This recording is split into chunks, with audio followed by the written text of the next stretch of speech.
Today is to get rid of the false rumors for us to be able to focus on the truth.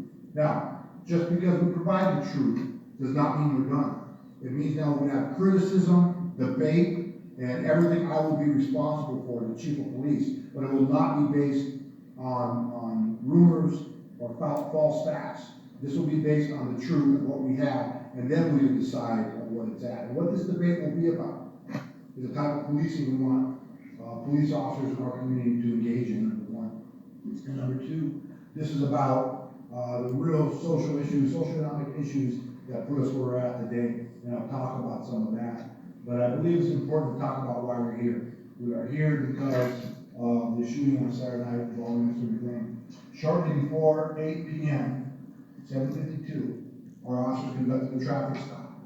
And so the reasons for the traffic stop, I'll find out more as we interview the officer already completed. As we go through the information, I'll be able to share more about the traffic stop, why, what, where, when. All those details are going to be critical for us.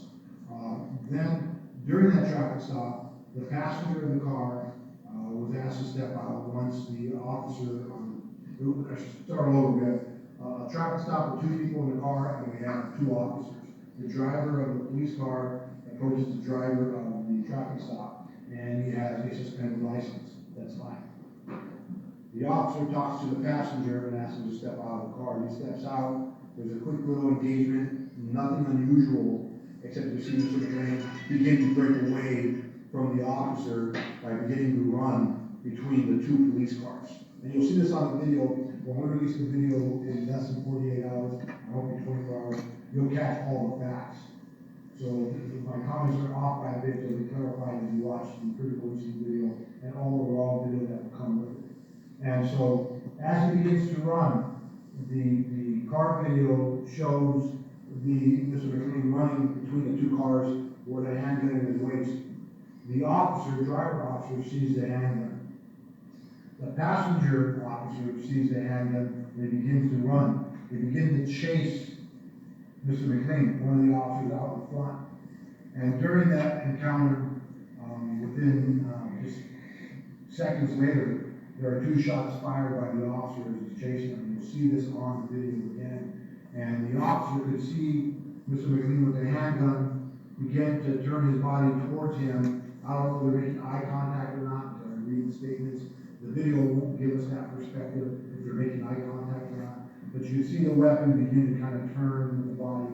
Whether that just comes from turning the head or something more was going to happen, there's no way for us to ever know that fact. So it continues on. The officer, in fear for his safety, and for whatever reason we'll find out, fires 2 rounds. One of those rounds, and we've heard, we were told that as Mr. McLean was laying on the ground, he was shot 3 times in one. Absolutely false information. As the pursuit's beginning, the foot pursuit, he fires the 2 rounds. One of the shots, as described by the doctor at HMH, strikes Mr. McLean's flank. The flank is between the front of the body and the back of the body. If that means the officer was, offset to Mr. McLean, or in fact, he began turning his body that way, we'll have to be able to investigate that to find out which one it is.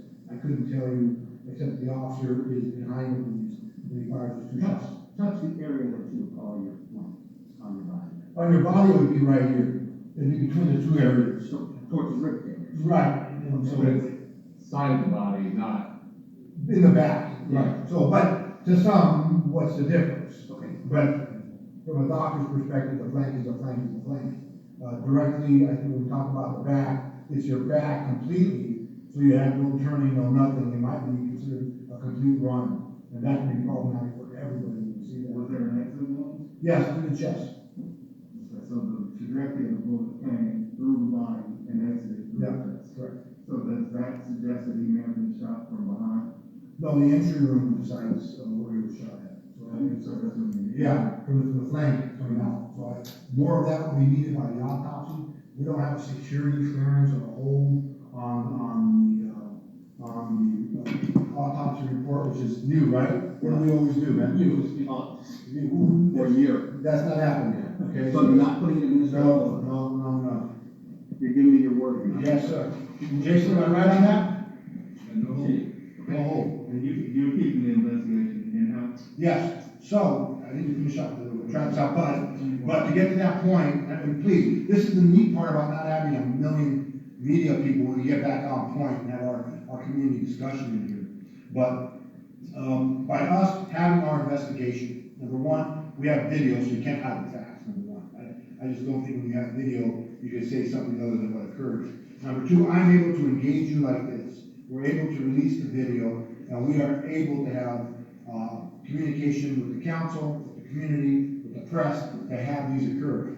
That's why I think this is important for us to do our own investigation. That is not gonna happen. Next year, when the DOJ comes in to do local investigations, I worry for law enforcement, that they're gonna lose that ability to have this communication, this contact. But that's something we have to deal out later. Under the sheriff's.